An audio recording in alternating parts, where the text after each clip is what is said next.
Electrostatics के discussion में 2 part 3 में 2 3 4 5 फर्स्ट वाला कंडक्टर का है एक्चुअली। तो क्वेश्चन नंबर 2 से शुरू करते हैं। 2 में क्या है, 2 equal negative charge minus q each are fixed at 0 a and 0 minus a on y axis. तो एक 0 ए पर हो गया और एक 0 माइनस ए पर हो गया। ये डिस्टेंस भी ए है और ये वाली भी ए है, और यहाँ पर चार्ज माइनस क्यू और यहाँ पर भी चार्ज माइनस क्यू, और a positive charge Q is release from rest at a position 2a, 0। तो 2a वाली पोजीशन से एक चार्ज को रिलीज किया अपन ने 2a, 0 वाली पोजीशन से एक्स एक्सिस पर। और फिर चार्ज क्यू के लिए हमसे बोला हुआ है सबसे पहले क्या ये SHM एग्जीक्यूट करेगा। तो इसके लिए किसी जनरल पोजीशन पर इस पर लगने वाला फोर्स देखें तो ये प्लस क्यू चार्ज माना किसी टाइम पर यहाँ से एक्स डिस्टेंस पर है, और इस पर जो फोर्स लग रहा होगा इस माइनस क्यू कारण अट्रैक्शन का, और इस वाले माइनस क्यू कारण भी अट्रैक्शन का, इसके कंपोनेंट कैंसिल हो जाएंगे और ये वाले दोनों कंपोनेंट ऐड हो जाएंगे।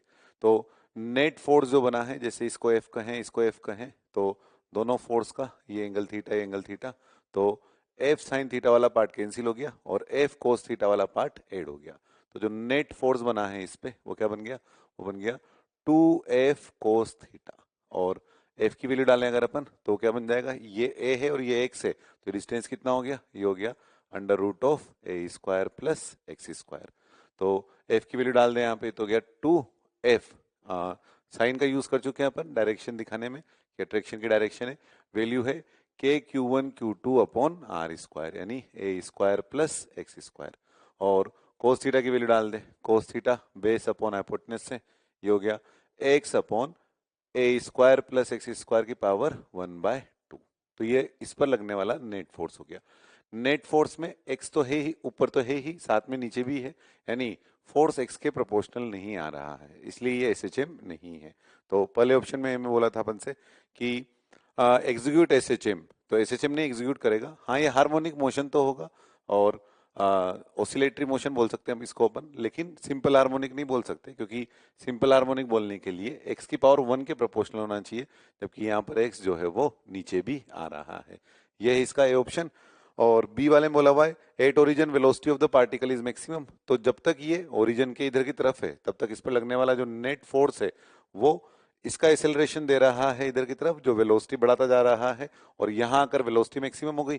और जैसे ही यहाँ से आगे की तरफ जाएगा अब इस पर फोर्स इधर की तरफ लगना शुरू हो जाएगा, इन दोनों का नेट इधर की तरफ, तो वेलोसिटी कम होना शुरू हो जाएगी। तो इसका मतलब यहाँ पर वेलोसिटी मैक्सिमम होगी। इसको ऐसे भी बोल सकते हो कि यहाँ वेलोसिटी अगर मैक्सिमम है तो एक्सेलरेशन 0 रहा होगा, तो इस वाली पोजीशन पर दोनों फोर्स एक दूसरे को कैंसिल कर देंगे और इस पोजीशन पर एक्सेलरेशन की वैल्यू 0 आ जाएगी। सी वाले ऑप्शन में देखें मूव टू द इंफिनिटी, तो इलेक्ट्रोस्टैटिक फोर्स है, कंजर्वेटिव फोर्स है, तो हम ये भी बता सकते हैं कि उधर कहाँ तक जाएगा, तो इधर 2a तक इधर गया तो यहाँ ओरिजिन से 2a उधर की तरफ जाएगा और फिर वापस लोड करके आना शुरू कर देगा। तो ओरिजिन से 2a इधर, फिर ओरिजिन पर, फिर 2a इधर, फिर ओरिजिन पर, इस तरह से ओरिजिन के अबाउट इसका आना जाना लगा रहेगा, यानी ये ऑसिलेटरी मोशन कर रहा होगा उधर 2a तक।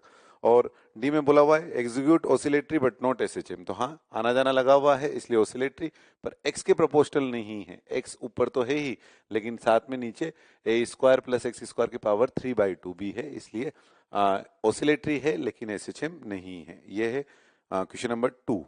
इसके बाद क्वेश्चन नंबर 3 में एक ऑयल ड्रॉप जिसका चार्ज दिया हुआ है, ड्रॉप का नेगेटिव में चार्ज दिया हुआ है -q, और साथ में जो है इसका मास भी दिया हुआ है हमें ग्राम में कुछ, तो ये मास। और क्या है कि when allowed to fall due to air resistance force it attains a constant velocity. तो जब हमने इसको छोड़ दिया तो ये कांस्टेंट वेलोसिटी से चल रहा है और उसका कारण भी दिया हुआ है एयर रेजिस्टेंस के कारण, तो इसको नीचे की तरफ फोर्स लग रहा है mg। अब अगर इसे कांस्टेंट वेलोसिटी से जाना है यानी एक्सेलरेशन 0 से जाना है तो एयर रेजिस्टेंस फोर्स किधर की तरफ लगना चाहिए, ऊपर की तरफ। तो इसका मतलब एयर रेजिस्टेंस फोर्स की जो वैल्यू है वो किसके बराबर हो गई, mg के बराबर। अब ये इनिशियल पार्ट था, फिर आगे क्या चेंज किया इसमें अपन ने, if uniform electric field is to be applied vertically, ऊपर की तरफ लगा दिया।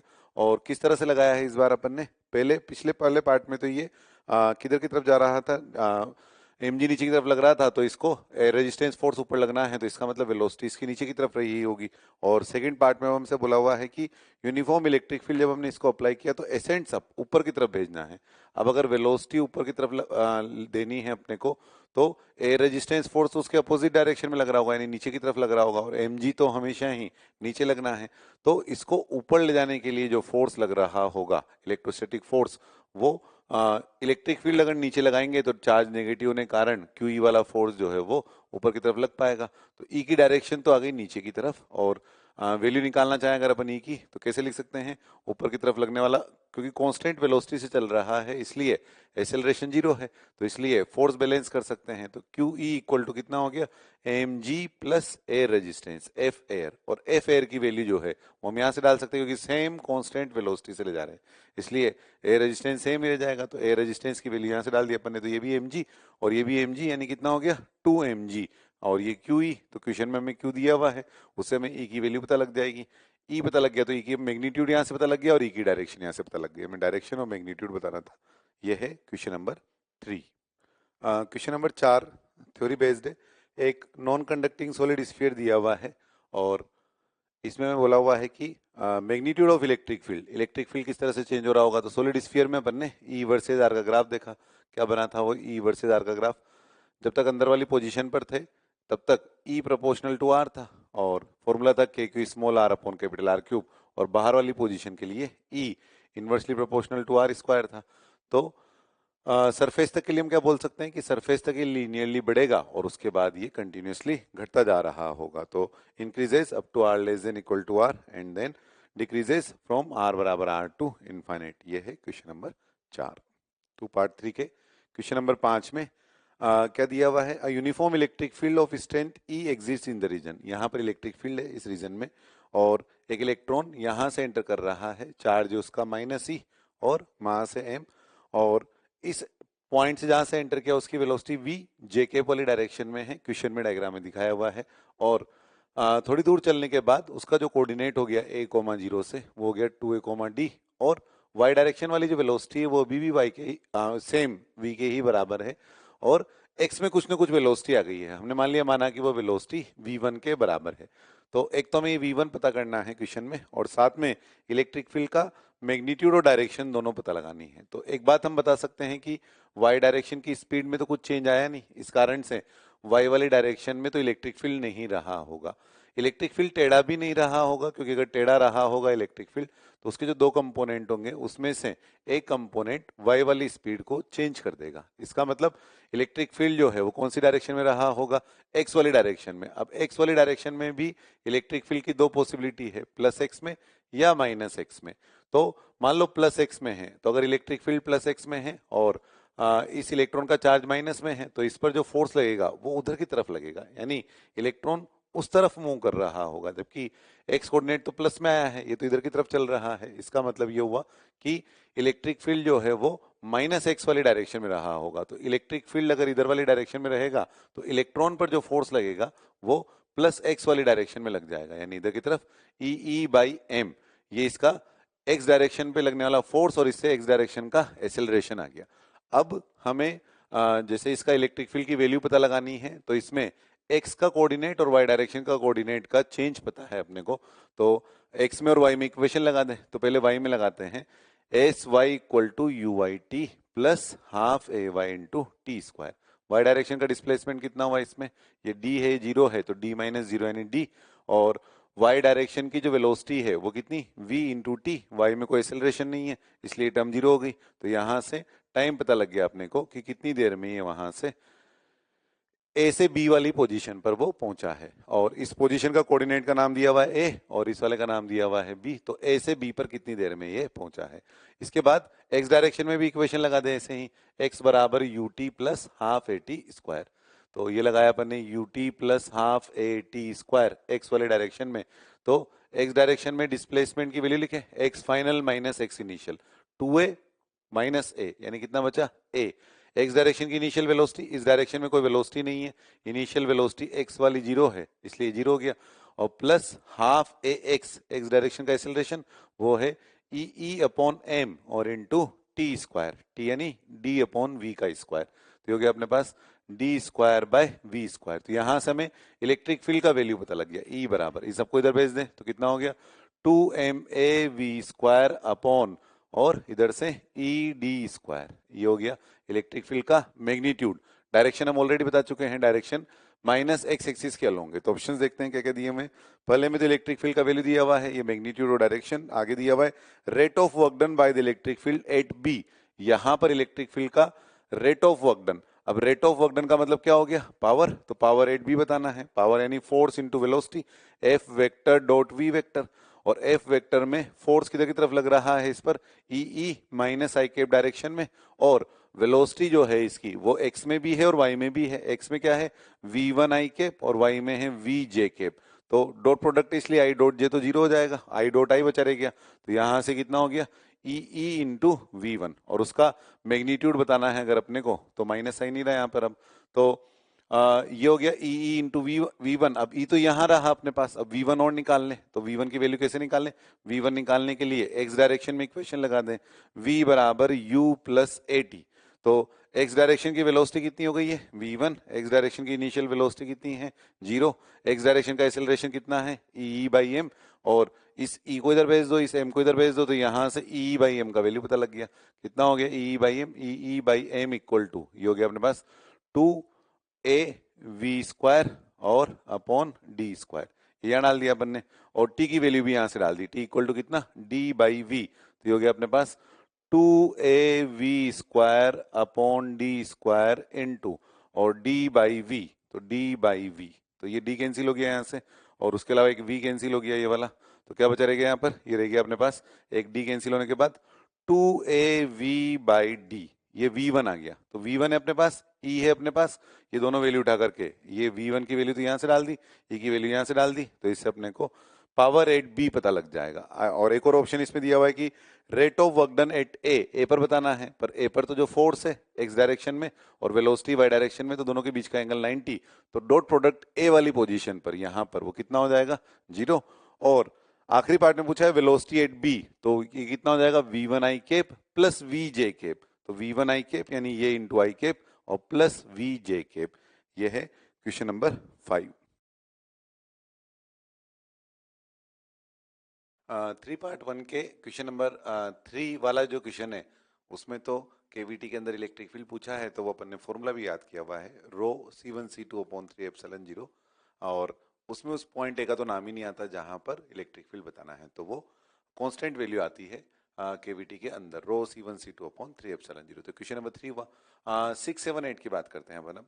तो इसमें क्या दिया हुआ है कि एक कॉम्प्रेंशन वाली बात कर रहे हैं, तो रो वर्सेज आर का ग्राफ दिया हुआ है कि चार्ज डिस्ट्रीब्यूशन किस तरह से वेरी हो रहा है, रो वर्सेज आर का ग्राफ, और ये पोजीशन दे रखी है, और जहां तक कांस्टेंट है वैल्यू, और जिसके बाद लीनियरली वेरी कर रहा है वो ए से लेकर आर तक की पोजीशन। अब न्यूक्लियस एक दिया हुआ है, और क्वेश्चन में क्या बोला हुआ है द न्यूक्लियर चार्ज ZE, तो न्यूक्लियस का जो चार्ज दिया हुआ है कुल मिलाकर Q, वो JD के बराबर दिया हुआ है, टोटल चार्ज Q बराबर JD, और the nuclear charge is non uniformly distributed within the nucleus radius R. और फिर हमसे क्या पूछा है, सबसे पहले क्वेश्चन नंबर 6 की बात करें अगर अपन, तो 6 में हमसे पूछा है कि the electric field at R equal to R, यानी यहां पर इलेक्ट्रिक फील्ड पूछा है। अब देखो ये जो हम एलिमेंट लें अगर, तो इस एलिमेंट के लिए पॉइंट कहां पर है बाहर, तो इसे उठा के कहां रख सकते हैं अपन सेंटर पे, तो हर एक एलिमेंट के लिए ये डी क्यू उठकर कहां पहुंच जाएगा सेंटर पे। तो ई की वैल्यू अगर अपन निकाल रहे हैं तो ये है इंटीग्रल ऑफ डी, यानी इंटीग्रल ऑफ के डी क्यू अपॉन, और सेंटर से यहां तक की डिस्टेंस यानी कितना आर स्क्वायर। तो यहां से के अपॉन आर स्क्वायर बाहर आ गया और इंटीग्रल डी क्यू बच गया। अब देखो इंटीग्रल डी क्यू में सारा क्यू जुड़ करके डी क्यू जुड़ करके क्यू के बराबर हो गया, और टोटल क्यू तो हमको दिया हुआ है, तो हमें कोई इंटीग्रेशन करने की जरूरत ही नहीं पड़ी, क्योंकि क्यू दिया हुआ था, टोटल मिलाकर के तो बन गया कितना K Z E upon are square. तो पहले पार्ट में हमसे क्वेश्चन नंबर 6 में पूछा है कि ये जो इलेक्ट्रिक फील्ड है ये किस ए पर किस तरह से डिपेंड कर रहा है, तो इसमें ए तो आ ही नहीं रहा, के आया, जेड आया, ई आया, आर स्क्वायर आया, तो ए से इंडिपेंडेंट हो गया ये। इसके बाद क्वेश्चन नंबर 7 8 में 8 देख लेते हैं पहले। 8 में क्या दिया हुआ है अपने को कि अगर ऐसा है कि electric field with in the nucleus, किसी न्यूक्लियस की बात चल रही है, इसकी जगह किसी जनरल फॉर्म में न्यूक्लियस की बात चल रही है कि ये देखा गया कि electric field is linearly dependent upon R. अब लीनियरली डिपेंडेंट अपॉन आर का मतलब ई बराबर rho R upon 3 epsilon zero वाला फॉर्मूला देखा था अपन ने, rho R upon 3 epsilon zero. ये कब के लिए देखा था? जब यूनिफॉर्म चार्ज डिस्ट्रीब्यूशन था, तो उसमें ई की पावर 1 आर की पावर 1 के प्रोपोर्शनल थी। तो लीनियरली डिपेंडेंट ऑन आर कब आया? जब यूनिफॉर्म चार्ज डिस्ट्रीब्यूशन था। तो क्वेश्चन नंबर 8 में जब हमें बोला है कि लीनियरली डिपेंडेंट ऑन आर, इसका मतलब 8 वाले क्वेश्चन में जो रो है वो कैसा होना चाहिए, चार्ज डेंसिटी कैसी होनी चाहिए, कांस्टेंट। कांस्टेंट होने पर जो ये फॉर्मूला है ई का, रो आर अपॉन 3 एप्सिलॉन जीरो, उसका यूज कर सकते हैं, यानी ई प्रोपोर्शनल टू आर वाली बात का यूज कर सकते हैं। तो ऐसा होने के लिए रो को कांस्टेंट होना पड़ेगा। तो रो अगर कांस्टेंट है तो इसका मतलब क्या हुआ, कैसे आएगा कांस्टेंट? ये पूरा ऐसा कैसा बना रहना चाहिए, कहां तक, आर तक। आर तक बना रहे इसके लिए क्या होना चाहिए, ए जो है वो कहां पर आ जाए, आर वाली पोजीशन पर। तो अगर ए इक्वल टू आर हो जाएगा ना, तो ये इस तरह से चार्ज डिस्ट्रीब्यूशन हो जाएगा, रो वर्सेस आर का ग्राफ इस तरह से हो जाए कि ए जो है वो आर के बराबर ही आ जाए, तो ई प्रोपोर्शनल टू आर हो जाएगा। तो ये है क्वेश्चन नंबर 8, जिसमें हमने बताना था कि ए की वैल्यू क्या होनी चाहिए, यानी पूरे टाइम ही वो कांस्टेंट वैल्यू का रो होना चाहिए। और इसके बाद अब बीच में क्वेश्चन नंबर 7 पे आते हैं अपन। 7 वाले क्वेश्चन में क्या दिया हुआ है अपने को कि for A equal to zero, अब ए को जीरो करना है अपने को, यानी ये पॉइंट जीरो वाली पोजीशन पर आ जाना चाहिए। अब अगर ये पॉइंट जीरो वाली पोजीशन पे आएगा तो ये ग्राफ जो है वो इस तरह का हो जाएगा। तो ये ग्राफ बना दें अपन इसका, तो ग्राफ इस तरह का हो गया for A equal to zero. तो ए इक्वल टू जीरो हो गया, तो ये तो हो गया डी वाली पोजीशन, और ये है रो वर्सेज आर का ग्राफ, और ये वाली पोजीशन है कैपिटल आर। तो अपन इस स्ट्रेट लाइन की इक्वेशन लिख सकते हैं। तो रो वर्सेज आर के रिलेशन से अपने को जो है रो आर का फंक्शन जो पता है वो पता लग गया। तो y बराबर एम एक्स प्लस सी से स्ट्रेट लाइन की इक्वेशन लिख दी अपन ने। तो ये हो गया रो एम स्लोप टेन थीटा। तो स्लोप क्या बना, 180 minus theta, ten 180 minus theta minus tan theta, तो यानी कितना, माइनस डी अपॉन आर, और इंटू स्मॉल आर के साथ वेरी कर रहा है अगर, तो इसलिए स्मॉल आर, और इंटू सी, सी की वैल्यू क्या बन जाएगी, सी, यानी ये वाला वैल्यू हो गया डी। तो ये बन गया अपने पास रो का फंक्शन, ये बना रो का फंक्शन। अब हमें क्वेश्चन में क्या दिया हुआ है, क्वेश्चन में ऐसा पूछा है अपन से कि ये पता लगाना है अपने को कि डी की वैल्यू क्या बनेगी, इस डी की वैल्यू। अब देखो अपने पास रो का फंक्शन है ना, तो क्यू हम भी निकाल सकते हैं, और क्यू हमें दिया भी है, तो उससे अपने कोई एक अननोन निकाल सकते हैं। तो ये जो क्यू है टोटल मिला करके, बताओ कितना बनेगा, कैसे लिख सकते हैं उसको अपन, इंटीग्रल डी क्यू, और इंटीग्रल डी क्यू की वैल्यू क्या होगी, rho into 4 pi R square into D R. जैसे वेरिएबल है उसका, अब अगर एक्स बोलना हो तो एक्स बोल दो, आर स्क्वायर बोलना है तो एक्स आर स्क्वायर बोल दो। तो जैसे मान लो अपन ने एक्स पे जाके डी एक्स का एलिमेंट लिया है, तो फिर इसको अपन ने 4 pi X square into D X लिख दिया। तो ऐसा करते हैं फिर अपन, ये जो रो का फंक्शन है इसको अपन इसको एक्स के टर्म में लिख देते हैं, है ना। तो वैसे तो आर का फंक्शन है पर अपन एक्स के टर्म में लिखते हैं। तो इसको मैं ऐसा करता हूँ, आर का नाम एक्स डाल देता हूँ, क्योंकि अपन ने ये जो एलिमेंट लिया है वो एक्स वाले फॉर्म में लिया है। तो यहां से क्या बन गया वैल्यू, क्यू, क्यू का वैल्यू कितना दिया हुआ है अपने को, जेड ई, क्यू बराबर जो दिया हुआ है अपने को वो है जेड ई, और यहां से रो का वैल्यू डाल दिया अपन ने, कितना बना रो का value, minus D by R और इंटू एक्स और प्लस डी, ये बना रो का वैल्यू, और into 4 pi X square into D X. और कहां से कहां तक इंटीग्रेशन कर सकते हैं अपन इसका, एक्स का, जीरो से लेकर आर तक। तो इसका जब हम इंटीग्रेशन करेंगे इस वाली लाइन का, तो इस इंटीग्रेशन में डी वाली टर्म आ रही होगी, और क्यू हमको पता है इसे जेडी के टर्म में, तो इससे अपने को डी की वैल्यू पता लग जाएगी। तो ये हो गया क्वेश्चन नंबर 7। 3 पार्ट 1 के क्वेश्चन नंबर 12 में हमें क्वेश्चन में दिया हुआ है, under the influence of a Coulombic field of charge plus Q minus Q charge is moving in elliptical orbit. तो हमें क्या क्या पता लगाना है, एक तो एंगुलर मोमेंटम, लीनियर मोमेंटम, इनमें से क्या कंजर्व रहेगा इसके बारे में पता लगाना है। तो देखो ये माइनस क्यू चार्ज यहाँ पर हो, चाहे यहाँ पर हो, चाहे यहाँ पर हो, इस पर लगने वाला जो इलेक्ट्रोस्टैटिक फोर्स है वो हमेशा पीछे बढ़ाने पर यहीं से पास हो रहा होगा। तो यहीं से पास हो रहा होगा, तो बताओ इस पर लगने वाले फोर्स का torque, torque of force on minus Q about plus Q, plus Q के अबाउट माइनस क्यू पर जो फोर्स लग रहा है उसका टोक कितना आएगा, जीरो आएगा। अब टोक अगर किसी पॉइंट के अबाउट जीरो आया है, मान लो इस पॉइंट को मैं ए नाम दे देता हूं या प्लस क्यू नाम दे देते हैं, तो इसके अबाउट अगर टोक जीरो आया है, तो टोक जीरो होने का मतलब क्या हो गया, टोक जीरो होने का मतलब DL by D T zero हो गया, यानी एंगुलर मोमेंटम कांस्टेंट हो गया। तो एंगुलर मोमेंटम कांस्टेंट हो गया, इसका मतलब ये ऐसा बोल सकते हैं कि आई इंटू ओमेगा कॉन्स्टेंट हो गया, या यूं बोल सकते हैं कि एम वी इंटू आर का प्रोडक्ट कॉन्स्टेंट हो गया। तो अब आप देखें आई का वैल्यू क्या होगा, एम इंटू आर स्क्वायर। अब देखो यहां से आर जो डिस्टेंस है इलिप्स वाले केस में हर वक्त आर की जो वैल्यू है वो क्या हो रही है, चेंज हो रही है। अब आर चेंज हो रहा है, इसका मतलब जो आई है वो चेंज हो रहा है। और अगर आई चेंज हो रहा है, ये आई अगर चेंज हो रहा है तो इसका मतलब ये हुआ कि जो ओमेगा है ये भी चेंज हो रहा है। तो क्या क्या चेंज हो रहा है, ओमेगा जो है वो चेंज हो रहा है, आई जो है वो चेंज हो रहा है। और एल को अगर अपन एम वी आर लिखें तो L equal to M V R में एल कांस्टेंट है, एम तो कांस्टेंट है ही, लेकिन आर जो है वो चेंज हो रहा है। इसका मतलब वी जो है उसको भी चेंज होना पड़ेगा। तो इसका मतलब वी जो है वो भी चेंज हो रहा है। और उसके अलावा वी की बात हो गई, और काइनेटिक एनर्जी की बात करें हाफ एम वी स्क्वायर। तो kinetic energy is equal to half M V square में वी चेंज हो रहा है, इसलिए जो काइनेटिक एनर्जी है वो भी क्या हो रहा होगा, चेंज हो रहा होगा।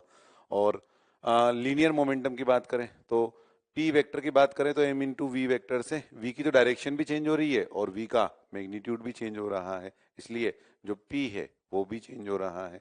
इसलिए लीनियर मोमेंटम जो है वो भी बदल रहा है, चेंज हो रहा है। तो हमें लीनियर मोमेंटम के बारे में बताना था, एंगुलर वेलोसिटी, स्पीड, स्पीड जो है वो भी चेंज हो रही है। तो ये कुछ क्वांटिटीज थी, उनके बारे में बताना था। एनर्जी की ओर बात करते हैं। एनर्जी इसमें पूछा तो नहीं, लेकिन एनर्जी की बात करें तो इसके मोशन के दौरान सिर्फ इलेक्ट्रोस्टैटिक फोर्स लग रहा है, और इलेक्ट्रोस्टैटिक फोर्स कंजर्वेटिव फोर्स है। कंजर्वेटिव फोर्स की प्रेजेंस में एनर्जी का लॉस नहीं होता, इसलिए अपन इसमें किस चीज का यूज कर सकते हैं, एनर्जी कंजर्वेशन का यूज कर सकते हैं। तो एनर्जी कंजर्वेशन जो है वो चेंज नहीं हो रही है, एनर्जी जो है वो कांस्टेंट है। तो इस तरह के सवाल में अगर दो बातें दो अननोन हो अपने पास, तो एक तो हम लीनियर मोमेंटम कंजर्वेशन लगा सकते हैं, सॉरी एक तो एंगुलर मोमेंटम कंजर्वेशन लगा सकते हैं, एनर्जी कंजर्वेशन लगा सकते हैं। तो लिप्स के सवाल में क्या दो चीज लगा सकते हैं, एंगुलर मोमेंटम कंजर्वेशन और एनर्जी कंजर्वेशन। ये है 12 3 पार्ट 1 के। क्वेश्चन नंबर 13 में अब आगे क्या दिया हुआ है कि solid sphere of radius R, इसकी रेडियस आर है और चार्ज क्यू डिस्ट्रीब्यूटेड है इसमें टोटल मिला करके, और इसकी जो चार्ज डेंसिटी वो बदल रही है। रो इक्वल टू क्या दिया हुआ है अपने को चार्ज डेंसिटी के लिए, रो इक्वल टू के आर ए। के अपन 1/4 को भी लेते हैं, तो इसको मैं के वन बोल देता हूँ। और रेडियस अपन एलिमेंट जो लेते हैं जनरली एक्स लेते हैं, तो इसको मैं एक्स की पावर ए बोल देता हूँ। है एक ही बात, लेकिन अपन एक्स ही लेते आए हैं तो इसको एक्स के टर्म में बोल देता हूँ। तो ये चार्ज डिस्ट्रीब्यूशन वेरी कर रहा है। जैसे अपने रो नोट एक्स वाला क्वेश्चन किया था ना, वैसा ही सवाल है, रो नोट एक्स टाइप का, बस पावर जो है वो एक ही बने यहाँ पर। और क्वेश्चन में बोला हुआ है कि if the electric field at R equal to R by two, electric field दिया बोला हुआ है हमको R equal to R by two पर, जो इलेक्ट्रिक फील्ड है वो किसके बराबर है, is 1/8 times that at R equal to R. तो 1/8 टाइम से जो आर इक्वल टू आर पर इलेक्ट्रिक फील्ड है उसके मुकाबले ये वाली वैल्यू।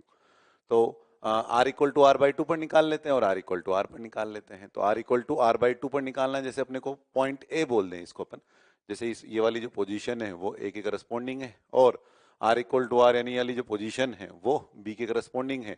तो बी पर जो इलेक्ट्रिक फील्ड है उसका 1/8 टाइम्स है ए वाली पोजीशन पर। तो एलिमेंट ले अपन इसमें, तो आर बाई टू वाली पोजीशन के लिए दो तरह के एलिमेंट होंगे, वो एलिमेंट जो एक अंदर की तरफ वाले और बाहर की तरफ वाले। तो इसको अपन ऐसे दो टुकड़ों में लिखे, डी ई वो सारे एलिमेंट जो कहां से कहां तक है, जीरो से लेकर के आर बाई टू तक, और वो सारे एलिमेंट जो कहां से कहां तक है, आर बाई टू से लेकर के आर तक। दोनों के लिए डेफिनेशन अलग अलग आएगी, इसलिए ऐसे अपन ने दो टुकड़ों में तोड़ दिया।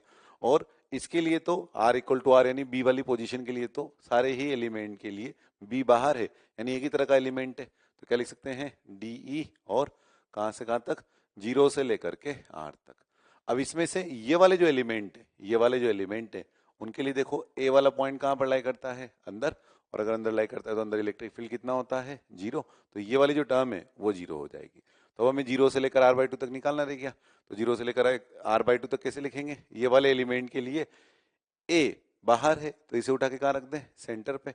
तो सेंटर पे डी क्यू चार्ज आ गया, और सेंटर से ए की डिस्टेंस कितनी है, आर बाई टू। तो यहाँ डाले value K D Q upon R by two का स्क्वायर। ये क्या हो गया, डीई की वैल्यू हो गई। और इंटीग्रेशन कहां से कहां तक करना रहेगा अपने को, इसका जीरो से आर बाई टू। ये वाली वैल्यू क्या हो गई, जीरो, और यहां से वैल्यू निकालें तो ये हो गया 1/8, और इसमें के डी क्यू एलिमेंट पे चार्ज अगर डी क्यू, लेकिन बी बाहर है तो उठा के सेंटर पे रख दिया तो K D Q upon are square. और इसमें लिमिट कहाँ से कहाँ तक लग जाएगी, 0 से लेकर आर तक। अब देखो इसमें जो आर स्क्वायर यहाँ आएगा और ये जो आर स्क्वायर है वो तो कैंसिल हो जाएगा, तो ये आर स्क्वायर कैंसिल हो गया ये वाला, और ये जो के है वो भी कैंसिल हो जाएगा, तो कैंसिल कर देते हैं ये के और ये वाला आर स्क्वायर, ये कैंसिल हो गया। और 2 का स्क्वायर ऊपर जाकर 4 बन गया और 8 ये है, तो बाहर टोटल मिला करके कितना बन गया 32, ये तो 32 हो गया। और यहाँ बचा डी क्यू, तो डी क्यू का मतलब क्या हो गया, rho into 4πx² into D X. तो रो की वैल्यू भी डाल देते हैं, रो यानी k1 इंटू एक्स की पावर a, ये लिख रहे हैं अपन डी क्यू की value, rho into 4πx² into D X, ये बना डी क्यू। और इंटीग्रेशन कहाँ से कहाँ तक, 0 से लेकर के और r/2 तक। और इधर के लिए देखें, इसके लिए ये क्या है 1/8 का 8 तो उधर चला ही गया, और इंटीग्रल डी क्यू और फंक्शन तो वही रो इंटू, तो रो का मतलब k1 एक्स की पावर है और डी क्यू का मतलब 4πx² इंटू डी एक्स। इस बार लिमिट कहाँ से कहाँ तक है, 0 से लेकर a तक। और ये जो k1 है वो कैंसिल हो गया, उसके अलावा ये जो 4π है वो कैंसिल हो गया। अब क्या बचा यहाँ पर, x की पावर a+2, उसका इंटीग्रेशन क्या बनेगा, x की पावर a+3 अपॉन a+3। तो इधर जो अपॉन a+3 आएगा और इधर भी a+3 आएगा, तो a+3 तो कैंसिल हो गया। और क्या बचा रहेगा एक्स्ट्रा में, एक्स्ट्रा में बचा रहेगा इधर x की पावर a+3, तो बनेगा r/2 की पावर a+3, तो r की पावर a+3 भी कैंसिल हो जाएगा, तो कितना बचा रहेगा 1/2 की पावर a+3 इक्वल टू, सारा पार्ट कैंसिल होने के बाद यहाँ क्या बचा रहेगा अपने पास, ये बचा रहेगा 2 की पावर a+3 इक्वल टू 32, और जो 32 है उसको अपन क्या लिख सकते हैं 2 की पावर 5। तो बेस सेम है तो पावर कंपेयर कर लें, तो a+3 इक्वल टू 5, तो यहाँ से a इक्वल टू कितना आ गया 2। तो ये बहुत ही इंपॉर्टेंट क्वेश्चन है, रो बराबर रो नॉट एक्स वाले के लिए a की वैल्यू आ गई 2। नेक्स्ट एक्सरसाइज 3 पार्ट 1 के क्वेश्चन नंबर 23 में क्या दिया हुआ है, 2 नॉन कंडक्टिंग सॉलिड स्फीयर। तो नॉन कंडक्टिंग सॉलिड स्फीयर हैं और रेडियस है इसकी r और 2r, और चार्ज डेंसिटी गिवन है ρ1 ρ2, तो मान लो उससे करस्पॉन्डिंग चार्ज जो है वो q1 और q2 है। तो एक दूसरे को टच कर रहे हैं और हमें क्वेश्चन बोला हुआ है द नेट इलेक्ट्रिक फील्ड, इन दोनों का मिलाकर जो रिजल्टेंट बनेगा at a distance 2r from the centre of the smaller sphere. जैसे ये C1 है C2 है, तो यहाँ से कितनी डिस्टेंस पर 2r डिस्टेंस पर, इन दोनों की लाइन ज्वाइनिंग के अलोंग 2r डिस्टेंस पर, तो 2r डिस्टेंस इधर भी ले सकते हैं और इधर भी ले सकते हैं। और इन दोनों 2r डिस्टेंस पर क्या बोला हुआ है अपन से कि रिजल्टेंट इलेक्ट्रिक फील्ड की जो वैल्यू है वो 0 है, नेट इलेक्ट्रिक फील्ड 0 है। तो इधर से जो 2r बनेगा उसमें r तो ये हो ही गया और r यहाँ से, और तो ये टोटल मिला करके ये डिस्टेंस कितनी जाएगी 2r, r यहाँ से यहाँ तक है और r ये वाली यहाँ से यहाँ तक है, और 2r इधर से इधर की तरफ भी, तो r अगेन यहाँ तक और r यहाँ तक, तो ये वाली पोजीशन हो गई। तो मान लो इस पॉइंट का नाम a दे देता हूँ, तो एक तो a पर इलेक्ट्रिक फील्ड 0 पॉसिबल है और एक b पर 0 इलेक्ट्रिक फील्ड पॉसिबल है, तो इन दोनों पॉसिबिलिटी को चेक करें। उससे पहले चार्ज की वैल्यू लिखना चाहें तो जैसे q1 की वैल्यू क्या लिख सकते हैं अपन, q1 इक्वल टू जाएगा ρ1 और into 4/3 pi into r cube, और q2 की वैल्यू लिखना चाहें तो ये कितना हो जाएगा ρ2 और इंटू 4/3 पाई और 2r का होल क्यूब। ये रो के टर्म्स में अपने q की वैल्यू लिख दी क्योंकि हमें तो रो गिवन था क्वेश्चन में। अब a पर और b पर इलेक्ट्रिक फील्ड की वैल्यू 0 करनी है, तो पहले a पर देखें, a वाला पॉइंट इसके भी बाहर है और इसके भी बाहर है, दोनों के लिए ही बाहर है, तो बाहर के लिए अपन फॉर्मूला लगा सकते हैं। अच्छा, इसके कारण अगर इलेक्ट्रिक फील्ड इधर की तरफ आया तो इसके कारण इलेक्ट्रिक फील्ड इधर की तरफ आना चाहिए इस वाली डायरेक्शन में, तो a पर इलेक्ट्रिक फील्ड 0 होने के लिए चार्ज का साइन अपोजिट होना चाहिए, यानी अगर ये प्लस तो ये माइनस होना चाहिए, यानी इनके ρ1/ρ2 का रेशियो जो है वो माइनस में आना चाहिए। तो साइन हमने पहले डिसाइड कर लिया माइनस में आना चाहिए, अब मैग्नीट्यूड और डिसाइड कर लेते हैं। तो इसके कारण यहाँ इलेक्ट्रिक फील्ड की वैल्यू लिखे इन टर्म्स ऑफ q1, तो क्या बन जाएगी, वो हो जाएगी k q1 अपॉन और सेंटर से डिस्टेंस वो कितनी है 2r का होल स्क्वायर, और ऐसे ही इसके लिए वो कितना हो जाएगा, ये हम मैग्नीट्यूड को बराबर कर रहे हैं, साइन हम डिसाइड कर चुके हैं कि माइनस का ρ1/ρ2 का रेशियो आना चाहिए, तभी दोनों के इलेक्ट्रिक फील्ड का डायरेक्शन अपोजिट हो पाएगा। तो यहाँ से बन गया KQ2 अपॉन और सेंटर से यहाँ की डिस्टेंस कितनी बनेगी, तो ये है 2r और ये 2r और ये अगेन r, टोटल मिलाकर 5r हो गया। यहाँ से इसके छोटे जगह सेंटर से 2r के लिए बोला था अपन से, तो यहाँ से जो 2r है और ये r 3r और ये 2r 5r, तो यहाँ से डिस्टेंस हो गई 5r, तो 5r का होल स्क्वायर। क्वेश्चन में हमने Q1 Q2 की वैल्यू यहाँ निकाली हुई है, वो वहाँ डाल देंगे तो एक रेशियो तो हमें उससे पता लग जाएगा। और दूसरा बी वाली पोजीशन पर जीरो करना है इलेक्ट्रिक फील्ड, तो बी वाली पोजीशन पर अगर हमें इलेक्ट्रिक फील्ड जीरो करना है तो वो कैसे करेंगे? बी वाला पॉइंट इसके तो आउटसाइड है लेकिन इस बड़े वाले स्फीयर के इनसाइड है, तो इसके लिए इनसाइड वाला फॉर्मूला लगा देंगे। तो क्या हो जाएगा इसके लिए आउटसाइड वाला फॉर्मूला? अच्छा पहले डायरेक्शन और चेक कर लेते हैं। Q1 के कारण इधर की तरफ आएगा, Q1 के कारण इधर की तरफ, तो Q2 के कारण किधर की तरफ आना चाहिए? इधर की तरफ। तो अगर ये प्लस चार्ज होगा तभी रिपल्शन का आ रहा होगा, अवे फ्रॉम द सेंटर। तो इसका मतलब ये प्लस है अगर, तो ये भी प्लस होना चाहिए, ये माइनस है तो वो भी माइनस होना चाहिए, यानी दोनों का साइन एक जैसा आ गया, तो रेशियो का साइन एक जैसा आ जाएगा। तो बी पर इलेक्ट्रिक फील्ड अगर अपन लिखना चाह रहे हैं तो कितना हो गया? KQ1 अपॉन, और सेंटर से यहाँ बी की डिस्टेंस वो कितनी हो गई? सेंटर से बी की डिस्टेंस वो होगी बी की, ये यहाँ से यहाँ तक आर हो गया और ये आर हो गया, तो 2r, तो KQ1 अपॉन 2r का होल स्क्वायर इक्वल टू, इसका तो हम रो के टर्म्स में वैल्यू लिख सकते हैं, तो क्या बन जाएगा? Rho R upon 3 epsilon 0, are माना सेंटर से डिस्टेंस, तो सेंटर से डिस्टेंस कितनी इसकी? आर, अपॉन आर, और ये 3 एप्सिलॉन 0। के को 1/4 एप्सिलॉन 0 लिख देंगे, Q1 की वैल्यू यहाँ से डाल देंगे, तो इससे अपने को रो 1 बाई रो 2 का रेशियो पता लग जाएगा। तो दो पॉसिबिलिटी के लिए दो रो 1 बाई रो 2 का आंसर हो गया क्वेश्चन नंबर 23 में। इसमें जो क्वेश्चन दिया हुआ है, ये दोनों स्फीयर जो है नॉन कंडक्टिंग स्फीयर है, एक की रेडियस R1 R2 है और यूनिफॉर्म चार्ज डेंसिटी रो और माइनस रो है, और ये पोर्शन ओवरलैप कर रहा है। अब जो ओवरलैप कर रहा है वो प्लस रो और माइनस रो दोनों भरा होने से एक तरह से खाली हो गया, एम्प्टी हो गया। अब हमें क्वेश्चन में बोला हुआ है कि जो एम्प्टी वाला पार्ट है, ये वाला पार्ट, इसमें किसी पॉइंट, जैसे इस पॉइंट का नाम ए दे दें अपन, तो इस ए वाली पोजीशन पर इलेक्ट्रिक फील्ड की वैल्यू क्या होगी? तो ये वाला स्फीयर अगर अपन देखें तो ये प्लस रो से भरा हुआ है, यानी अपन इसे सॉलिड स्फीयर की तरह से ले सकते हैं पूरी तरह से, और ये माइनस रो से भरा हुआ है। ओवरऑल ये पोर्शन खाली है, लेकिन इंडिविजुअली अगर ये स्फीयर और ये स्फीयर देखें तो ये इधर के लिए प्लस रो से भरा हुआ है और इधर के लिए माइनस रो से भरा हुआ है। तो ए वाली पोजीशन पर अगर हमें इलेक्ट्रिक फील्ड लिखना है तो किस तरह से लिखेंगे? ए वाली पोजीशन पर इसके कारण इलेक्ट्रिक फील्ड वो कितना बन जाएगा? Rho R vector upon 3 epsilon 0, तो रो और आर वेक्टर का मतलब क्या हो गया? C1 A वेक्टर और अपॉन 3 एप्सिलॉन नोट, और इसके लिए क्या हो जाएगा? Rho R vector upon 3 epsilon naught minus rho और इनटू आर वेक्टर कितना हो गया? C2A वेक्टर और अपॉन 3 एप्सिलॉन नोट, और इसमें से rho upon 3 epsilon naught common आ गया और क्या हो गया? C1A vector minus C2A vector, और इस माइनस को अंदर भेज दे तो अंदर जाकर क्या बन जाएगा? रो अपॉन 3 एप्सिलॉन 0 और C1A vector plus AC2 vector, और C1A vector plus AC2 vector क्या बन जाएगा? जो अपने पहले एग्जांपल में भी देखा था, जो 49 वाला एग्जांपल था, C1A प्लस AC2, ये क्या बन जाएगा? C1 C2 vector. तो इसको कुल मिलाकर अपन क्या बोल सकते हैं? रो upon 3 epsilon 0 into C1 C2 vector. तो ये इलेक्ट्रिक फील्ड की वैल्यू होगी। तो इसमें हमसे पूछा है कि electric field constant in magnitude हो गया, और साथ में इसकी डायरेक्शन है वो हमेशा C1 से C2 को ज्वाइन करने वाली डायरेक्शन हो गई, ये 24। और सेम ऐसा ही क्वेश्चन नंबर 30 भी है। 30 वाला जो क्वेश्चन है इसमें भी ऐसी कैविटी दे रखी है, और रो आर वेक्टर अपॉन 3 एप्सिलॉन 0, उसमें C1 C2 का जो नाम है वो ए दिया हुआ है अपने को, तो उसकी जगह ए डाल देंगे। तो सेम ऐसा question number 30। Exercise 3 part 1 question number 26 में 26 में हमें इलेक्ट्रिक फील्ड की वैल्यू दे रखी है कि E1 E2 E3 R note पर इक्वल है, और किसी से कारण है एक पॉइंट चार्ज के कारण, तो इसमें तो हमें बस फॉर्मूला लिखना रह गया कि पॉइंट चार्ज के लिए हो गया K अपॉन R स्क्वायर, और इन्फाइनाइट लॉन्ग वायर के लिए हो गया 2K लैम्डा बाय R, और इन्फाइनाइट लॉन्ग शीट के लिए सिग्मा बाय 2 एप्सिलॉन 0। तो 26 में बस फॉर्मूला पूछा था, तो अपन 29 पर आते हैं। 29 वाले क्वेश्चन में क्या है देखो, इन्फाइनाइट लॉन्ग वायर दे रखे हैं, लेमडा चार्ज डेंसिटी है, और दो केस है, एक बार यहाँ प्लस क्यू चार्ज है और एक बार माइनस क्यू चार्ज है, और ये अभी इक्विलिब्रियम में है, स्टैटिक इक्विलिब्रियम में, और यहाँ से हमने इसको हल्का सा डिस्प्लेस किया, तो डिस्प्लेस करने पर इसका इक्विलिब्रियम का टाइप कैसा होगा? क्या एसएचएम करेंगे दोनों या केवल कोई एक एसएचएम करेगा, ये हमें पता लगाना है। तो अभी तो इस पर दोनों तरफ से लगने वाला फोर्स जो है वो इक्वल है। अगर मान लो हम इसको 1 नाम दें और इसको 2 नाम दें, तो E1 E2 दोनों 2K लैम्डा बाय R के बराबर है।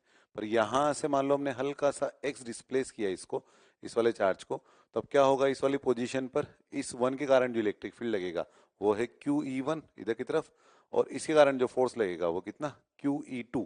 तो नेट फोर्स की बात करें अगर अपन, तो इन दोनों में से कौन सा फोर्स बड़ा होगा? E का फॉर्मूला होता है 2K लैम्डा बाय R, तो इससे R कम हो गया तो इसका फोर्स ज्यादा बनेगा, तो F नेट की जो वैल्यू बनी वो कितना हो गया? QE2 माइनस QE1, ये है मैग्नीट्यूड, और डायरेक्शन हम दिखा चुके हैं, इधर की तरफ बनेगा F नेट। तो एफ नेट इधर की तरफ बनेगा, तो इसका मतलब ये लोड करके वापस आ रहा है। इसका मतलब टाइप ऑफ इक्विलिब्रियम इसका स्टेबल हो गया अगर अपन इसको along the x axis slightly सा डिस्प्लेस कर रहे हैं। और अब ये क्या एसएचएम करेगा, तो इसका एसएचएम करेगा या नहीं करेगा वो हम फोर्स का एक्सप्रेशन देख करके बता सकते हैं कि अगर फोर्स एक्स के प्रोपोर्शनल आया तो वो एसएचएम होगा, और नहीं आया तो एसएचएम नहीं हो रहा होगा। क्वेश्चन में स्मॉल डिस्प्लेसमेंट भी हमको दिया हुआ है, तो क्यू और ई की वैल्यू लिखे तो 2k लेमडा बाई आर में, अब डिस्टेंस जो है यहाँ से ये वाली ये कितनी रह गई आर माइनस एक्स, और उधर से कितनी हो जाएगी आर प्लस एक्स, तो ये हो गया आर माइनस एक्स और इधर वाला ये हो गया आर प्लस एक्स, तो 2k लेमडा भी बाहर आ गया यहाँ से, और ये बन गया नेट फोर्स के लिए Q इंटू 2k लेमडा, और एलसीएम बन गया आर प्लस एक्स और R minus X, R plus X into R minus X, और ये हो गया R plus X minus R plus X, इसका मतलब कितना हो गया 2x। अब नीचे बन गया R square minus X square, तो 2k Q लेमडा और R square minus X square into 2x, 2 को बाहर भेज दे तो 4 हो गया, तो 4 इंटू एक्स। अब क्या है कि ये वैसे बना है R square minus X square, तो ज्यादा बड़े डिस्प्लेसमेंट के लिए तो एसएचएम नहीं है, लेकिन अगर एक्स स्मॉल लें अपन, यानी if X is less than R, तो फिर क्या होगा, फिर इस वाली स्थिति के लिए ये वाला जो पोर्शन है इसमें इसको अपन आर स्क्वायर के बराबर लिख सकते हैं, और फिर उस स्थिति में जो नेट फोर्स है ये आर स्क्वायर हो गया, तो नेट फोर्स एक्स के प्रोपोर्शनल हो गया, और नेट फोर्स एक्स के प्रोपोर्शनल हो गया, इसका मतलब ये एसएचएम हो जाएगा। और अगर ये चार्ज माइनस क्यू लें अगर अपन यहाँ पे, तो माइनस क्यू लेने पर क्या होगा, जैसे हम इसको यहाँ पर खिसकाएंगे तो अब की बार क्या है कि क्यू ई टू वाला जो फोर्स है वो इधर की तरफ लगेगा, और बड़ा वाला वैल्यू इधर की तरफ लगेगा, तो ये तो इधर ही चला जाएगा, इधर ही चला जाएगा, इसका मतलब ये अनस्टेबल इक्विलिब्रियम हो गया और फिर वो एसएचएम नहीं कर रहा होगा, तो केवल ये प्लस क्यू वाले केस के लिए ही एसएचएम कर रहा है।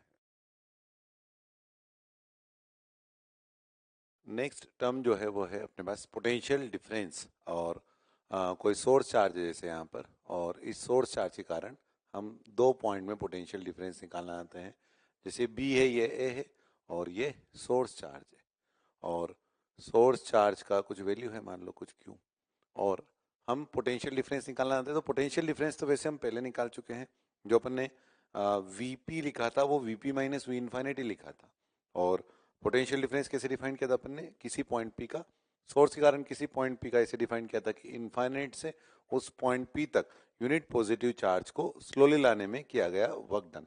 एक्सटर्नल एजेंट के टर्म में इस तरह से डिफाइन किया था अपन ने, work done by external agent from infinite to P upon Q और provided delta K equal to 0। इस तरह से हमने पोटेंशियल डिफाइन किया था किसी पॉइंट का। किसी पॉइंट का पोटेंशियल डिफरेंस, एक्चुअली हमने तो कहा था कि हम तो डिफाइंड पोटेंशियल डिफरेंस ही कर सकते हैं, क्योंकि वर्क डन जो है वो किसी एक पोजीशन से दूसरी पोजीशन के लिए आ रहा होगा, और एक पोजीशन से दूसरी पोजीशन के लिए आ रहा होगा, तो उस दौरान जो है यहाँ पर जो डेल्टा यू बनेगा उसमें अगर हमें एक जगह का यू निकालना है तो दूसरा यू वो लेना पड़ेगा जिसकी वैल्यू हम जानते हो। तो इसलिए हमने किसी पॉइंट का पोटेंशियल निकालने के लिए जानकर इनफाइनाइट को रेफरेंस लिया था, ताकि उसकी वैल्यू को हम जीरो ले सके और किसी पॉइंट का पोटेंशियल हम डिफाइन कर सकें। तो किसी पॉइंट का पोटेंशियल कैसे डिफाइन किया था हमने, इनफाइनाइट से उस पॉइंट पी तक यूनिट पॉजिटिव चार्ज को स्लोली लाने में किया गया वर्क डन, यह है उस पॉइंट का पोटेंशियल। अब पोटेंशियल डिफरेंस डिफाइन करना है अपने को, तो ये एक्चुअली पोटेंशियल डिफरेंस ही इसी तरीके से डिफाइन कर देंगे। पहले इनफाइनाइट से पी आ रहे थे, अब अपन बी से ए पर जा रहे होंगे, तो देखो इनफाइनाइट से जब पी आ रहे थे तो यहाँ लिखा था वीपी माइनस वी इनफाइनाइट, और अगर अपन बी से ए पर आ रहे हैं तो क्या लिखेंगे बताओ, बी से ए पर आ रहे हैं तो लिखेंगे V A minus V B. तो कैसे डिफाइन करेंगे अपन V A minus V B, V A minus V B equal to यहां से work done by external agent, work done by external agent from infinite to P की जगह अब क्या बन जाएगा, यहाँ पर इनफाइनाइट टू पी की जगह बन जाएगा कहां से कहां पर आ रहे हैं अपन, बी से ए, तो ये हो गया B to A upon Q, और कैसे provided delta K equal to 0। तो जैसे अपन ने लिखा था वीपी किसी पॉइंट का पोटेंशियल, वैसे ही यहाँ पर अपन पोटेंशियल डिफरेंस लिख रहे हैं। हालांकि हम अलग से पोटेंशियल डिफरेंस नहीं निकालेंगे, जो हमने पोटेंशियल निकाल लिए हैं उन्हीं का यूज कर लेंगे। अच्छा, एक और बात पे आप ध्यान दे सकते हैं, जैसे जनरली ऑब्जेक्टिव में सवाल पूछ लिया जाता है कि क्या किसी पॉइंट का पोटेंशियल रेफरेंस पर डिपेंड करता है? तो हाँ, डिपेंड करता है, क्योंकि हमने इनफाइनाइट का पोटेंशियल 0 लिया है। सवाल वाला चाहे तो रेफरेंस चेंज कर सकता है, वो बोले इनफाइनाइट का पोटेंशियल 10 वोल्ट लो, तो हम 10 वोल्ट लेंगे तो वो 10 इधर चला जाएगा, तो उस पॉइंट का पोटेंशियल बदल जाएगा। तो किसी पॉइंट का पोटेंशियल रेफरेंस पे डिपेंड कर रहा होता है। लेकिन क्या दो पॉइंट का पोटेंशियल जो डिफरेंस रेफरेंस पे डिपेंड कर रहा होगा? तो वो नहीं डिपेंड कर रहा होगा, क्योंकि हम जब V A minus V B निकालेंगे तो ये जो हमने वीपी लिखा है उसी तरीके से लिखें, तो V A minus V infinite, ये तो है वी ए, और वीबी लिखें तो V B minus V infinite. अब वी इनफाइनाइट कैंसिल हो गया और क्या बचा रह गया? V A minus V B. तो दो पॉइंट का जो पोटेंशियल डिफरेंस है V A minus V B, ये रेफरेंस पर डिपेंड नहीं कर रहा है। तो कभी ये वाला ऑब्जेक्टिव पूछे कि दो पॉइंट का पोटेंशियल डिफरेंस रेफरेंस पर डिपेंड कर रहा है क्या? तो नहीं, नहीं कर रहा है। अब ये तो हुआ work done by external agent. अब इसी को वर्क डन बाय इलेक्ट्रोस्टैटिक के फॉर्म में लिखना चाहें तो क्या लिख सकते हैं? Minus of work done by electrostatic. कहां से कहां के लिए? बी से ए के लिए। तो बी से ए के लिए इसी के लिए निकाल रहे हैं, सोर्स चार्ज वाले के लिए। तो वर्क डन बाय इलेक्ट्रोस्टैटिक कहां से कहां के लिए? बी टू ए वाली पोजीशन के लिए, और अपॉन क्यू, यहाँ डेल्टा के इक्वल टू 0 लिखने की जरूरत नहीं है। और ये जो वर्क डन बाय इलेक्ट्रोस्टैटिक होता है इसको अपन किसके बराबर लिख सकते हैं? Minus of work done by conservative force. इसको क्या लिख सकते हैं अपन? Delta U upon Q. Delta U upon Q इसको हम लिख सकते हैं। तो डेल्टा यू की जो वैल्यू है वो कैसे लिखेंगे? You final minus U initial के टर्म में। और ऐसे ही जो है ये जो वर्क डन बाय इलेक्ट्रोसिटी के इसको अपन क्या लिख सकते हैं? वर्क डन बाय इलेक्ट्रोसिटी को minus F E dot D R. तो F E dot D R में force electrostatic dot D R और अपॉन क्यू, ये लिखा अपन ने, इसकी वैल्यू यहाँ पर। और ये जो चल रहा है यहाँ पे अपने पास वो क्या है? Delta U upon Q. यानी यू फाइनल क्या? यू फाइनल कहाँ पहुंच रहे हैं अपन? बी टू ए में। यू फाइनल माना ए पर, माइनस यू इनिशियल क्या? बी। तो U A minus U B upon Q. अच्छा, ये जो F E dot D R है इसको क्या लिख सकते हैं अपन? F E dot D R को minus Q E dot D R, और क्यू से क्यू कैंसिल हो जाएगा तो क्या बच गया? Minus E dot D R. तो वैसी की वैसी लाइन आ गई जैसी potential difference VP minus V infinite पे आई थी। बस वहां इनफाइनाइट से पी आ रहे थे, और यहाँ ये सोर्स चार्ज है, अगर सोर्स चार्ज और ये है बी और ये है ए, तो यहाँ पर अपन कहाँ से कहाँ पे आ रहे हैं? बी से ए पर। तो बी से ए पर आ रहे हैं, और बी से ए पर आ रहे हैं तो पोजीशन लिमिट कहाँ से कहाँ तक लग जाएगी? बी से लेकर ए तक। ये तो हमने डिफाइन किया है, बाकी पोटेंशियल की वैल्यू हम निकालेंगे वैसे ही जैसे हमने वी ए और वी बी की वैल्यू निकाली थी। अब ये डिफाइन किया V A minus V B. अब इसका यूज क्या करेंगे? जैसे अपन पोटेंशियल निकाल चुके, अब जनरली अपन से क्या ना, क्वेश्चन में क्या पूछा जाएगा कि work done by external agent निकालो, बी से ए पर जाने के दौरान स्लोली जब गए तो कितना वर्क डन हुआ। तो हम यहां से पता लगा लेंगे। देखो यहां से work done by external agent B to A किस तरह से? स्लोली अगर जा रहे हैं, यानी डेल्टा के 0 है, तो वो किसके बराबर होगा? क्यू को इधर ले गए तो बन गया Q into V A minus V B. ये बन गया work done by external agent की वैल्यू पूछे अगर अपन से।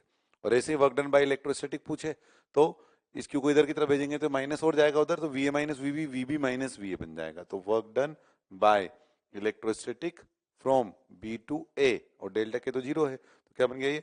Q into V B minus V A. अच्छा, आप देख सकते हैं कि दोनों की वैल्यू में सिर्फ इसी बात का तो फर्क है कि ये V A minus V B और ये V B minus V A है।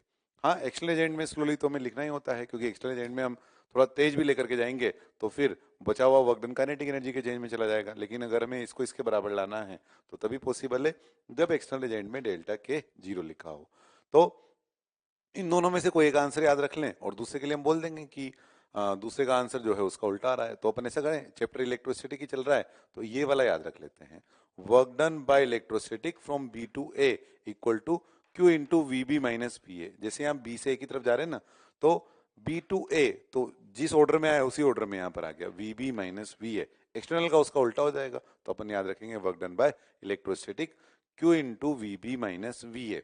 अच्छा, अब दोनों को मिलाकर एक साथ लिखना चाहें तो वर्क डन का जो मैग्नीट्यूड है, मैग्नीट्यूड यानी इसके लिए और इसके लिए, वो कैसे लिख सकते हैं अपन? Q into delta we, Q into delta we के मैग्नीट्यूड से। और कभी अगर अपने को डेल्टा वी का मैग्नीट्यूड लिखना है तो कैसे लिख सकते हैं? वर्क डन का मैग्नीट्यूड अपॉन क्यू का मैग्नीट्यूड। तो पोटेंशियल डिफरेंस का मैग्नीट्यूड तो यहां से निकाल लेंगे, और साइन जो है वो हम अलग से डिसाइड कर लेंगे। साइन कैसे अलग से डिसाइड कर सकते हैं अपन? साइन में एक प्रॉपर्टी होती है पोटेंशियल की कि इन the direction of electric field potential decreases, उसकी मदद से हम साइन डिसाइड कर सकते हैं। तो इन the direction of electric field potential decreases वो टर्म किस तरह से देख सकते हैं? जैसे ये सोर्स चार्ज है, सोर्स चार्ज है कुछ और प्लस क्यू है मान लो, और इसके कारण इलेक्ट्रिक फील्ड ऐसे इधर की तरफ है। मान लो हम जो है किसी पॉइंट का पोटेंशियल डिफाइन कर रहे हैं, तो इनफाइनाइट से और उस पॉइंट तक आने में जो वर्क डन करना पड़ेगा वो उस पॉइंट का पोटेंशियल होगा ए, और बी का पोटेंशियल डिफाइन करें तो बी का पोटेंशियल क्या होगा? इनफाइनाइट से बी तक आने में वर्क डन। तो बताओ कि ज्यादा पोटेंशियल किसका होगा? तो अगेंस्ट द इलेक्ट्रिक फील्ड जब हम आ रहे हैं इधर से इधर की तरफ, तो ए तक जितना वर्क डन हुआ बी पर और ज्यादा वर्क डन होगा, तो बी और ए में से किसका पोटेंशियल ज्यादा आएगा? बी का पोटेंशियल ज्यादा आएगा ए से। यानी क्या हम ऐसा बोल सकते हैं? In the direction of electric field potential decreases. तो इलेक्ट्रिक फील्ड की डायरेक्शन में जब हम चल रहे हैं तो पोटेंशियल कम होता जा रहा है। तो बड़ी इंपॉर्टेंट लाइन है इस चैप्टर की, ध्यान रखेंगे। क्या? इन the direction of electric field potential decreases. उसकी मदद से क्या होगा कि जैसे कभी हमने वर्क डन दिया हुआ है और हमें इस बात की चिंता नहीं कर रहे कि वो एक्सटर्नल का है कि इलेक्ट्रोस्टैटिक का है, तो हमने मैग्नीट्यूड लिखा वर्क डन का अपॉन क्यू लिखा, तो अब चिंता नहीं करी, तो बदले में फिर यहाँ डेल्टा वी आया, यानी फिर हमें V A minus V B या V B minus V A दोनों में से कौन सा है वो नहीं पता लगा, हमें मैग्नीट्यूड पता लगा। तो फिर साइन हम अलग से डिसाइड कर रहे हैं। कैसे डिसाइड कर रहे हैं sign? In the direction of electric field potential decreases. ये कैसे पता लगाया अपन ने कि जब हम इधर से इधर की तरफ जा रहे हैं तो अगेंस्ट द इलेक्ट्रिक फील्ड जितना भी वर्क डन ए तक हुआ, बी तक जाने पर हमें और वर्क डन करना पड़ रहा है। या आप सिंपली आप फॉर्मूले से देख लो, जैसे पॉइंट चार्ज के फॉर्मूले से देख लो। यहां से आर डिस्टेंस पर जो पोटेंशियल का फॉर्मूला होता है वो क्या होता है? के क्यू बाय आर। अब v बराबर के क्यू बाय आर होता है, तो ज्यादा डिस्टेंस आर जब होगी, आर जब ज्यादा होगा, जैसे इससे ए का डिस्टेंस ज्यादा है, तो ज्यादा डिस्टेंस होगी तो पोटेंशियल कम आएगा, तो ए का पोटेंशियल कम आ रहा होगा बी से। और इस तरह से हम बता सकते हैं फॉर्मूले की मदद से भी। ये केवल प्लस चार्ज के लिए नहीं है, ये माइनस चार्ज हो चाहे प्लस चार्ज हो सभी के लिए है। बड़ी इंपॉर्टेंट लाइन है। जब भी हम मैग्नीट्यूड निकालेंगे और वीबी माइनस वी ए निकालना है तो प्लस साइन लगाना है, या वीबी माइनस वी ए की जगह वी माइनस वीबी लगाना है तो माइनस साइन लगाना है। ये कैसे डिसाइड करेंगे? इस लाइन की मदद से। इन the direction of electric field potential decreases. तो क्या क्या याद रखना है अपने को? पोटेंशियल डिफरेंस हम अलग से सिर्फ डिफाइन किया है, बाकी तो हमने जो पोटेंशियल का फॉर्मूला निकाला है उसी का यूज करेंगे। तो क्या क्या एक्स्ट्रा याद रखना है अपने को यहाँ पर कि जब भी हमसे पूछे कि एक्सटर्नल एजेंट का वर्क डन बताओ बी से ए पर जाने के दौरान, स्लोली अगर वर्क डन कर रहे हैं तो Q into V A minus V B. हमने ये भी बोला कि हमें दोनों को अलग अलग याद रखने की जरूरत नहीं है। किसी क्वेश्चन में दिया हुआ हो कि यह है सोर्स चार्ज और वर्क डन बाय इलेक्ट्रोस्टैटिक बताओ from B to A, B से ए पर जाने के लिए, तो बी टू ए जा रहे हैं तो यहाँ क्या आया? जहां से जहां जा रहे हैं बी टू ए, तो V B minus V A. और एक्सटर्नल एजेंट का वर्क डन में स्लोली लिखा हुआ है तो इसका उल्टा। अच्छा, एक बात का जरूर ध्यान दें कि जब भी एक्सटर्नल एजेंट का वर्क डन हो तो डेल्टा के जीरो पर जरूर ध्यान देना है। एक बार ऐसा भी सवाल आया हुआ है जिसमें उन्होंने पूछा कि एक्सटर्नल एजेंट का वर्क डन बताओ बी टू ए, और स्लोली वर्ड यूज नहीं किया, बस उन्होंने बोला कि वर्क डन का answer Q into V A minus V B होगा क्या? तो आंसर है कि नहीं होगा। ये तब होगा जब एक्सटर्नल एजेंट के साथ स्लोली और लिखा हो। इलेक्ट्रोस्टैटिक के वर्क डन के साथ तो स्लोली की जरूरत नहीं है, लेकिन एक्सटर्नल के साथ स्लोली लिखा हो तभी के लिए आंसर याद होगा। दोनों में से क्या याद किया अपन ने? इलेक्ट्रोस्टैटिक वाला कि बी टू ए के लिए V V minus V A, external slowly हो तो इसका उल्टा हो जाएगा। और अगर हमें मैग्नीट्यूड अलग और साइन अलग डिसाइड करना है तो कैसे डिसाइड करेंगे? इन दोनों का मिलाकर ओवरऑल मैग्नीट्यूड लिख दिया W, तो डेल्टा V का वैल्यू आ गया W बाई Q। और साइन कैसे डिसाइड करेंगे? इन the direction of electric field potential decreases. इस तरह से हम साइन डिसाइड कर सकते हैं। यह पोटेंशियल डिफरेंस वाला वर्क डन के टर्म में। अब जो पोटेंशियल डिफरेंस की भी अपन ने बात की थी कि दो पॉइंट के बीच में पोटेंशियल डिफरेंस लिखना चाहें अगर अपन, तो वो minus E dot D R से दिया जाएगा। ये हो गया पोटेंशियल डिफरेंस, यानी डीवी का integration V A minus V B. तो वो ई डॉट डी आर से दिया जाएगा। तो ई के दो तरह के फंक्शन की बात कर सकते हैं अपन कि अगर ई कांस्टेंट है तो क्या होगा और ई अगर वेरिएबल है तो क्या होगा। तो पहले केस के लिए बात करें अपन कि potential difference in uniform electric field, electric field अगर यूनिफॉर्म हो, एक जैसा हो, तो मैंने इलेक्ट्रिक लाइन ऑफ फोर्स बना दी, यानी इलेक्ट्रिक फील्ड बना दिया ये यूनिफॉर्म इलेक्ट्रिक फील्ड। और यूनिफॉर्म इलेक्ट्रिक फील्ड को ई से रिप्रेजेंट कर दिया। इलेक्ट्रिक फील्ड की वैल्यू है ई के बराबर, और यूनिफॉर्म माना सब जगह एक जैसा है, मैग्नीट्यूड में भी सेम, डायरेक्शन में भी सेम। ये यूनिफॉर्म होने का मतलब होता है। यूनिफॉर्म होने का मतलब है हर पॉइंट पर एक जैसा। नॉन यूनिफॉर्म का मतलब 2 पॉइंट पर भी अगर अलग आ गया तो फिर वो नॉन यूनिफॉर्म कहलाएगा, भले से बचे हुए सब पॉइंट पर सेम हो। यानी 1,00,000 2 पॉइंट है टोटल मिलाकर और उनमें से 2 पॉइंट पर भी अलग है और 1,00,000 पर सेम है तो नॉन यूनिफॉर्म कहलाएगा। यूनिफॉर्म होने के लिए हर जगह एक जैसा ही आना चाहिए। तो यूनिफॉर्म इलेक्ट्रिक फील्ड की बात कर रहे हैं अपन। उसमें अपन ने पॉइंट सेलेक्ट कर लिया, जैसे यहाँ एक पॉइंट सेलेक्ट कर लिया ए, एक पॉइंट यहाँ सेलेक्ट कर लिया बी और एक सेलेक्ट कर लिया यहाँ पर जैसे जी। तो ए और बी जो है वो ई के अलोंग वाली लाइन के अलोंग है। जैसे ई अगर अलोंग एक्स एक्सिस है ना तो ये ए और बी एक्स एक्सिस के अलोंग वाले पॉइंट है और बी जी वाली जो लाइन है वो इलेक्ट्रिक फील्ड के परपेंडिकुलर वाली लाइन ले रखी है। ए और बी के बीच की सेपरेशन को डी से रिप्रेजेंट कर दिया मान लो, और ये वाली सेपरेशन को कुछ L1 बोल देता हूँ और ये वाली सेपरेशन को कुछ L2 बोल देता हूँ। तो अभी हम किस बात में इंटरेस्टेड हैं कि पोटेंशियल डिफरेंस निकालना आते हैं अपन VA माइनस VB। तो V बराबर जो हमने डिफाइन किया था minus E dot D are, अब इसमें इलेक्ट्रिक फील्ड यूनिफॉर्म है तो E जो है वो इंटीग्रेशन के बाहर आ जाएगा। E इंटीग्रेशन के बाहर आ जाएगा तो यहाँ क्या बच गया minus E vector dot D are vector, और डी आर वेक्टर का इंटीग्रेशन क्या हो जाएगा डेल्टा आर वेक्टर, तो ये बन गया E vector dot delta R vector. तो डीवी का इंटीग्रेशन यानी डेल्टा वी बराबर आ गया अपने पास कितना minus E vector dot del R vector. या फिर ऐसा करें अपन इसका मैग्नीट्यूड निकाल लें, साइन अलग से डिसाइड कर लेंगे। तो यूनिफॉर्म इलेक्ट्रिक फील्ड के लिए मैं मैग्नीट्यूड निकाल देता हूं पहले। तो डेल्टा वी का मैग्नीट्यूड कितना हो जाएगा यहाँ से, ये हो जाएगा ई vector dot delta R vector, ये है डेल्टा वी का मैग्नीट्यूड। अब जैसे पर्टिकुलर पॉइंट के लिए डिफाइन करना चाहते हैं अपन, ये तो जनरल फॉर्मूला लिखा अपन ने। अब दो पॉइंट के बीच में पोटेंशियल डिफरेंस डिफाइन करना है, जैसे VA माइनस VB डिफाइन करना है अपने को। तो VA माइनस VB क्या आएगा, ई डॉट डेल्टा आर में ए डॉट बी बराबर क्या होगा ए का मैग्नीट्यूड, ई का मैग्नीट्यूड वो हमने ई के बराबर लिया हुआ है, डेल्टा आर का मैग्नीट्यूड वो कितना बनेगा ए और बी के लिए, ए और बी के लिए जो बनेगा वो हो गया कितना डी, तो डी। और ई डॉट डेल्टा आर में अपन इसको क्या लिख सकते हैं, इसी को ए डॉट बी बराबर ई का मैग्नीट्यूड डेल्टा आर का मैग्नीट्यूड और इनटू कोस थीटा। तो कोस थीटा इसको लिख सकते हैं अपन। अब कोस थीटा में थीटा की वैल्यू लिखना चाहें जैसे, तो ए बी के लिए थीटा की वैल्यू कितनी हो गई 0, तो कोस 0 कितना हो गया 1, तो ये बन गया ई इंटू डी। तो वी ए माइनस वी की वैल्यू ई इंटू डी के बराबर आ गई। मैग्नीट्यूड निकाल रहे थे अपन, ये डेल्टा वी का मैग्नीट्यूड यानी वी ए माइनस वी का मैग्नीट्यूड, या यहां से E लिखना चाहें, ये तो आया VA माइनस VB बराबर ED, या E लिखना चाहे तो E बराबर क्या हो जाएगा, ये हो जाएगा डेल्टा V का मैग्नीट्यूड अपॉन D, ये E का वैल्यू हो गया। ये निकाला अपन ने VA माइनस VB। ऐसे ही अगर अपन निकालें VB माइनस VG, तो VB माइनस VG कितना हो जाएगा, वो इधर निकाल लेता हूं मैं, VB माइनस VG, तो उसके लिए E into delta R into cos theta. तो ई का वैल्यू ई, डेल्टा आर का वैल्यू L1 और कोस थीटा इस बार क्या बनेगा कोस 90, क्योंकि ई और डेल्टा आर के बीच का एंगल कोस 90 यानी 0 हो गया, तो ये टर्म 0 आ गया। तो VB माइनस VG जो है वो 0 आ गया, VB माइनस VG की वैल्यू 0 आ गई। और अब इसके बाद जैसे VA माइनस VG निकालना चाहे अपन, VA माइनस VG तो क्या बनेगा VA minus VG, VA minus VG के लिए E into delta R into cos theta, E का वैल्यू ई, डेल्टा आर का वैल्यू जो है वो है L2, ये L2 डिफाइन किया अपन ने, और into cos theta, cos theta में थीटा टर्म डिफाइन कर दी ये वाली अपन ने, मान लो ये वाला एंगल थीटा है तो यहां से ये बन गया कोस थीटा।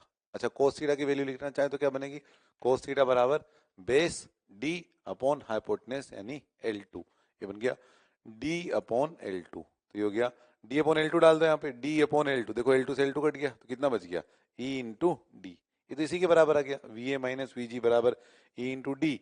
तो E का वैल्यू फिर से यहाँ से क्या बन गया VA minus VG upon D, VA minus VG upon D के बराबर बन गया। तो आप देख सकते हैं तीनों आंसर को देखने के बाद ये ऑब्जर्व कर सकते हैं कि आंसर जो है वो क्या हम तीनों केस के लिए एक जैसे तरीके से लिख सकते हैं। क्या एक जैसे तरीके से क्या लिख सकते हैं कि E बराबर डेल्टा V बाई डी या डेल्टा V का मैग्नीट्यूड बराबर E इंटू डी, क्या तीनों केस में उसी से आंसर आ जाएगा एक ही तरीके से। तो कैसे आएगा देखो, इस D का नाम बोल रहे अपन ये जो डी बना है इसका नाम effective separation along the electric field. इस डी को जो मैं बोल रहा हूँ लिखता हूँ यहाँ पे, ये है effective separation along the electric field. Effective separation along the electric field, ये डी लिखा। अब देखो तीनों बार में यूनिफॉर्म इलेक्ट्रिक फील्ड में तीनों केस के लिए एक ही आंसर से काम चल जाएगा। क्या? डेल्टा वी बराबर ई इंटू डी। जैसे हमें वी ए माइनस वी निकालना है तो अलोंग द इलेक्ट्रिक फील्ड यानी इस वाली डायरेक्शन में इफेक्टिव सेपरेशन का नाम डी है तो हो गया ई इंटू डी। बी जी वाली डायरेक्शन में देखें ये ई के परपेंडिकुलर है तो इस डायरेक्शन में जो इफेक्टिव सेपरेशन बनी अलोंग द इलेक्ट्रिक फील्ड वो जीरो बनी क्योंकि ये तो परपेंडिकुलर है पूरा का पूरा ही। अब इस वाले केस के लिए देखें वी ए माइनस वी जी वाले केस के लिए, इसमें क्या है, इसमें पोटेंशियल डिफरेंस निकालना है जब अपने को, तो वैसे तो इन दो पॉइंट के बीच की सेपरेशन L2 है, लेकिन यहां से अगर अपन इस लाइन पर एक परपेंडिकुलर डाल लें, किधर के अलोंग, ई के अलोंग, तो यहां से परपेंडिकुलर डालने पर इफेक्टिव सेपरेशन क्या बन रही है इसकी, डी। तो ये बन गया ई इंटू डी। यानी जब आगे से क्वेश्चन आएगा तो किस तरह से वैल्यू निकाल रहे होंगे जैसे अपन, तो ये फॉर्मूले का जब हम यूज कर रहे हैं ई इंटू डी का, तो किस तरह से यूज कर रहे होंगे। जैसे मान लो कि इलेक्ट्रिक फील्ड ऐसे इस तरह से आया, इस तरह से इलेक्ट्रिक फील्ड ऐसे कुछ इस तरह से आया और एक पॉइंट ये है ए और एक पॉइंट ये है बी, और हमसे पूछा V A minus V B निकालो और यूनिफॉर्म इलेक्ट्रिक फील्ड है। इलेक्ट्रिक फील्ड जो है वो कैसा है, यूनिफॉर्म। तो क्या करें, यहां से पहले एक सीधी लाइन बनाई है ऐसे इस तरह से, किसके अलोंग, ई के पैरेलल, ई के पैरेलल एक लाइन बनाई, फिर बी से यहां एक परपेंडिकुलर डाल दिया इस वाली पोजीशन से, ये परपेंडिकुलर डाल दिया। अब हमें निकालना तो है क्वेश्चन में V A minus V B. अब V A minus V B के लिए क्या वैल्यू यूज कर रहे हैं अपन, ई इंटू डी। तो ई इंटू डी का वैल्यू यूज करना है तो ई, अब डी क्या बनेगा, तो डी के लिए अपन यहां से परपेंडिकुलर डाला और जिस पॉइंट पर जाकर ये परपेंडिकुलर गिरा वो वाली पोजीशन हो गई डी। तो effective separation along the electric field का वैल्यू यानी वो डी ये वाला बन गया। तो ये हो गया V A minus V B का मैग्नीट्यूड। ये केवल मैग्नीट्यूड आया है ई इंटू डी। अब साइन कैसे डिसाइड करेंगे अपन, तो हम जानते हैं in the direction of electric field potential decreases. तो इधर से इधर जाने पर पोटेंशियल क्या होगा, कम हो रहा होगा। तो बताओ कि V A minus V B जब निकाल रहे हैं तो ए और बी में से किसका पोटेंशियल बढ़ा आएगा, ए का। क्यों, क्योंकि इलेक्ट्रिक फील्ड के डायरेक्शन में पोटेंशियल घटता जाना है। In the direction of electric field potential decreases. तो V A minus V B की वैल्यू किसके बराबर आ गई, ई इंटू डी के। इस वाले केस में प्लस में, अच्छा इस वाले केस में इसमें भी प्लस में, क्योंकि इन the direction of electric field potential decreases. तो कुल मिलाकर हमने क्या जाना कि जब भी यूनिफॉर्म इलेक्ट्रिक फील्ड होगा आपको हर बार ई डॉट डी आर से शुरुआत करने की जरूरत नहीं है। जैसे एक्सेलरेशन कांस्टेंट होता है तो क्या करते हैं, सीधा v बराबर u प्लस ए टी से शुरू करते हैं। वेरिएबल हो तो जब जरूर dv बाई डी टी शुरू करते हैं। तो ऐसे ही ई जब कांस्टेंट हो, यूनिफॉर्म इलेक्ट्रिक फील्ड हो, मैग्नीट्यूड में भी और डायरेक्शन में भी, तो आप सीधा क्या फॉर्मूला यूज करोगे, डेल्टा वी बराबर ई इंटू डी, या ई निकालना है अगर आपको तो ई बराबर डेल्टा वी बाई डी। ये फॉर्मूला हम सीधा यूज करेंगे हम आगे से, ई बराबर डेल्टा वी बाई डी, जहां डी क्या है, डी का आंसर, डी का नाम है effective separation along the electric field. लेकिन यहां से तो केवल मैग्नीट्यूड आएगा, ई अगर दिया हुआ हो तो साइन कैसे डिसाइड करेंगे, साइन ऐसे डिसाइड करेंगे इन the direction of electric field potential decreases. ये हमने किसके लिए फॉर्मूला निकाला है, ये वाला यूनिफॉर्म इलेक्ट्रिक फील्ड के लिए। अगर यूनिफॉर्म नहीं होगा तो क्या करेंगे, ये देखते हैं हम अगले टॉपिक में, जब ई नॉन यूनिफॉर्म हो तो।